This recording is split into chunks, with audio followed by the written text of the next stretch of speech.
şöyle ki bir harita var. Dün ne yaşandı? Enver senden dinleyelim. Sonrasında Coşkun Başbuğ'a devam edelim. Tamam, ben hemen hızlıca dün akşam yaşanan detayları aktarayım harita üzerinden. Şu anda volümüzdeki haritada da yatay bir şekilde vole sığması açısından yaptık. Lübnan ve İsrail'i görüyorsunuz. Şimdi dün akşam ne oldu?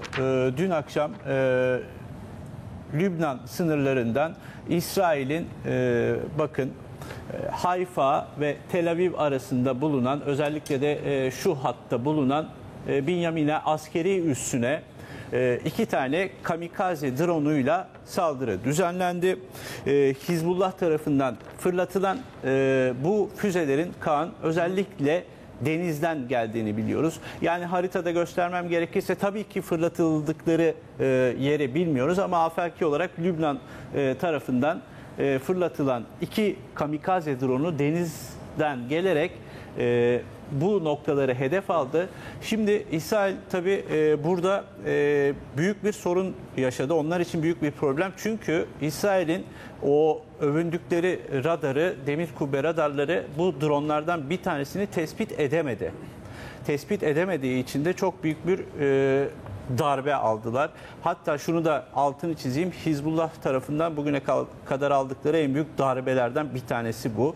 Şöyle ki 2 kamikaze drone'undan bir tanesi tespit ediliyor ve Hayfa'nın kuzey hattında imha ediliyor. Etkisiz hale getiriliyor. İkinci drone özellikle savaş uçakları tarafından takip ediliyor. Ancak drone'un soruşturmada yer alan iddiaya göre drone'un çok alçak irtifada uçması nedeniyle bir anda radardan kaybolduğu söyleniyor İsrail tarafından, İsrail ordusu tarafından. Şimdi radarlar tamamen göremez hale gelince havadaki drone'u takip eden savaş uçakları da drone'un etkisiz hale getirildiğini düşünüp takip etmeyi bırakıyorlar ki zaten göremiyorlar o anda. Ancak o drone o sırada işte Hayfa'nın da güneyinde bulunan Binyamina askeri üssüne vurarak çok ağır bir darbe veriyor ve birçok İsrail askerinin yaralanmasına, hatta arada ölen İsrail askerleri de var. Ölmesine neden oluyor. O konuyla ilgili çok ciddi tartışmalar vardı. Araya girmek istiyorum. Şöyle, dün programları da izlediğimizde başta çok daha farklı bir sayı çıktı. Hatta Sayın Başbuğ siz de yayındaydınız. Bambaşka bir sayı çıktı. Sonra o sayı düştü. Şöyle bir görüş hakimdi. Acaba İsrail ölen sayısını azalttı mı ya da sakladı mı diye. Bunlar çok mümkün. Böyle zamanlarda Kaan Temeltaş. Yani İsrail bu kan alarmları yapıldı. İsrail bu sayıyı azaltırken ki zaten bu saldırıyla ilgili kendi ülkesinde yayın yasağı da getirdi, bir karartma da uyguladı. İsrail bu rakamları düşük gösteriyor olabilir. Aynı şekilde Hizbullah da bu rakamları yüksek gösteriyor olabilir. Tabii. Dolayısıyla çok ihtidalli bir şekilde takip edip gerçekten rakamları ona göre değerlendirmekte fayda var.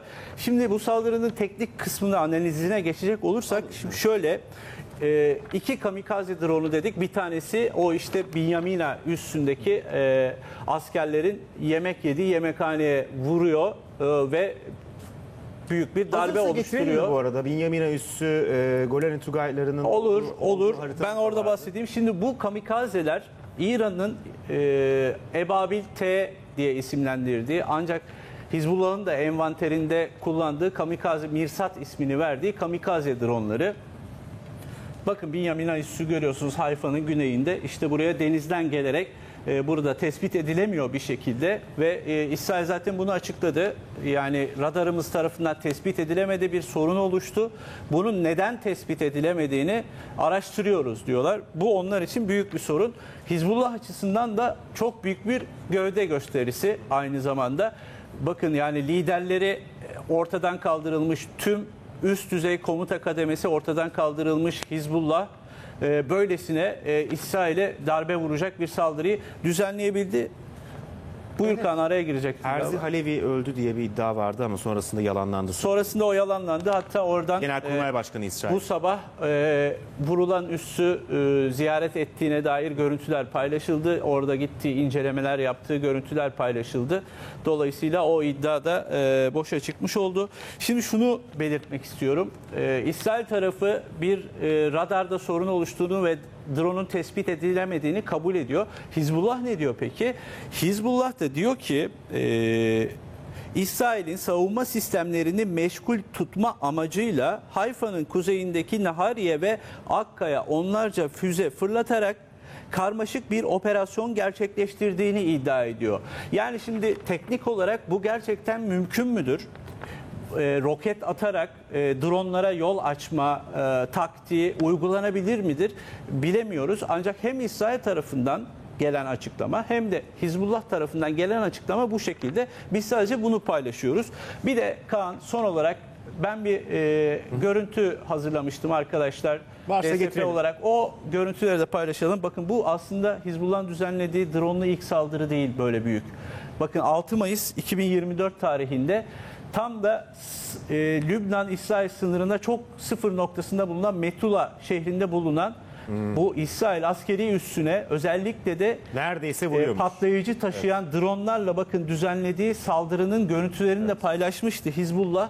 Ben de şimdi bugün aynı konu gündeme gelince onu hatırlayarak tekrar paylaşmak istedim. Burada bakın şimdi görüntülerde göreceğiz. Drone'un yanında 2 tane füze taşıdığını görüyoruz. O füzeleri ateşliyor. Ateşledikten sonra ancak İsrail savunma sistemi bakın füzeleri şu anda gösteriyor. Bu füzeler drone'dan ateşlenerek üstteki noktaları vuruyor. Ancak drone ateşlendikten sonra İsrail tarafından etkisiz hale getiriliyor ama füzeler bakın şu anda etkisiz hale getirilme anı, drone vuruldu ama füzeler ateşlendi o anda ve aşağıdaki üstte de bulunan bakın askeri araçlar büyük ihtimalle onları da vurma anları. Yani daha önce Hizbullah aslında buna benzer bir saldırı gerçekleştirmişti. Bu saldırıda kullandığı İHA'nın özelliklerine de geçecek olursam bakın. Çok kısa olalım evet onu. Çok kısa hemen söyleyip sözü Coşkun Hocam'a bırakacağım. 120 kilometrelik bir menzili var. Saatte 370 kilometre hıza ulaşıyor ve 40 kilo kadar patlayıcı taşıma kapasitesine sahip. Dolayısıyla üzerinde dün akşam ne kadar patlayıcı vardı bilmiyoruz ama belli ki bayağı yüklü bir şekilde, patlayıcı yüklü bir şekilde o noktaya gelip saldırıyı gerçekleştirdiğini Eğer burada patlatmasaydı İsrail güçleri bu drone'u aslında hem saldırı gerçekleşecekti hem de drone'la birlikte o drone da bu söz konusu binayı daha doğrusu tesise girecekti. Daha şiddetli bir saldırı olacaktı. Sayın Başbuğ biraz önceki haritayı bir açabilir miyiz? Bu görüntüleri sonrasında konuşacağız. Çünkü gerçekten teşekkürler bu arada bu görüntüler için. Sıcak görüntüler. Bu saldırının da aslında nasıl gerçekleştiğini bize gösteren görüntülerden bir tanesi. Peki Sayın Başbuğ şimdi Golani Tugayı diyoruz. Neden önemli? Emekli bir asker olarak sizden de dinleyebilir miyiz? Nedir Golani Tugayı bölgedeki?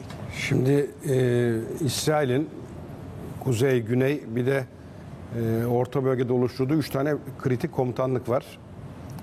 Bu kuzey komutanlığına bağlı 36. Tümen'in bir Tugayı ve 4-5 tane de böyle seçme birliği var. İsrail'in tezlerine göre veya işte ortaya koyduğu belgelere göre. Şöyle yapma ihtimaliniz bunların var en mı? önemlisi Enver Golani Kaptanoğlu, Tugayı. Coşkun Başbuğ. Yerlerinizi değiştirip Sayın Başbuğ harita üzerinden anlatma Harita ihtimaliniz üzerinden. var mı? Şimdi bu bahsettiğim seçme birliklerin en önemlisi Golani.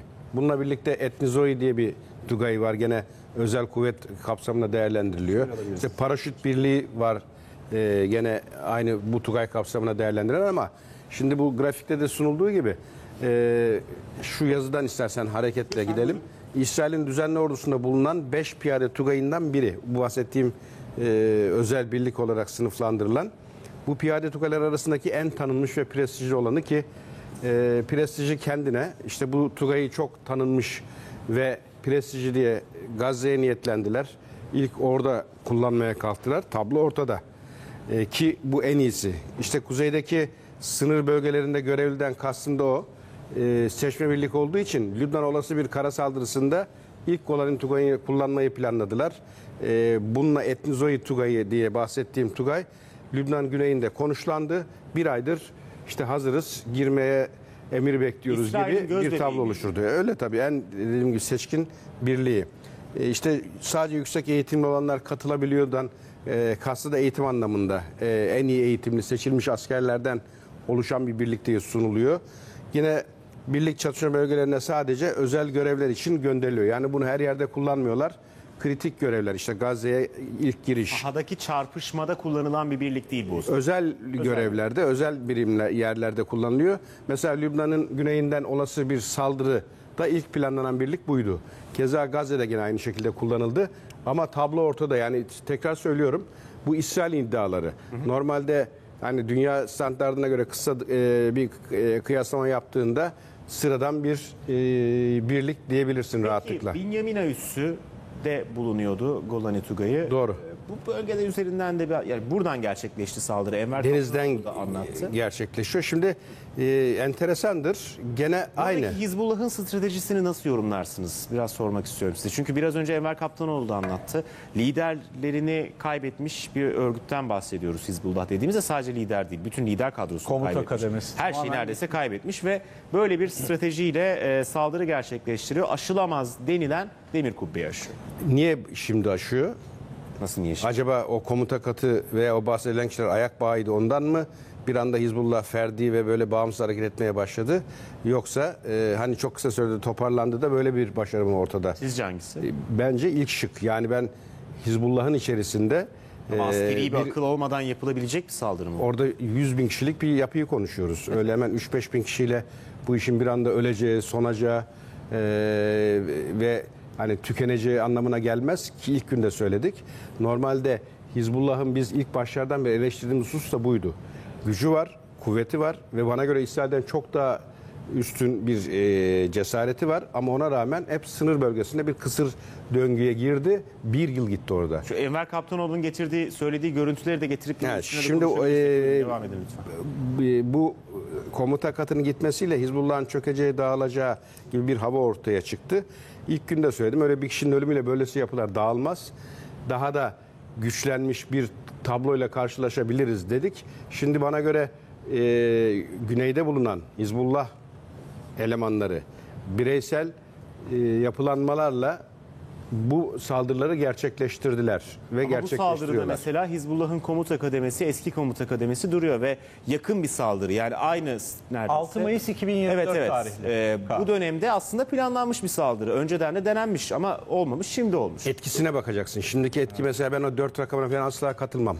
Yani Ama orada buradaki etkiyi oluşturan nedenlerden biri İsrail'in rehaveti olabilir mi acaba? Eskiden daha farklı bir teyakkuz halindeydi. Şu an o kadar zaten teyakkuz halinde. Enver'in okuduğu İsrail'in açıklamaları. 2 tane tespit ettik, işte birini vurduk, diğerini radarda kaybettik, bunun üzerine biz düştü zannettik vesaire. Bunlar İsrail'in masalı. Şimdi burada dün işte yayındaydık, sıcağı sıcağına yaşadığımız anlardı.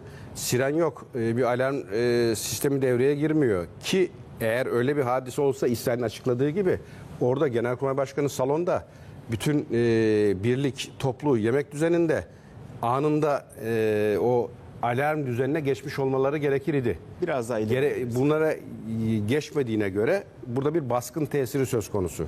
Baskının da tek yolu var.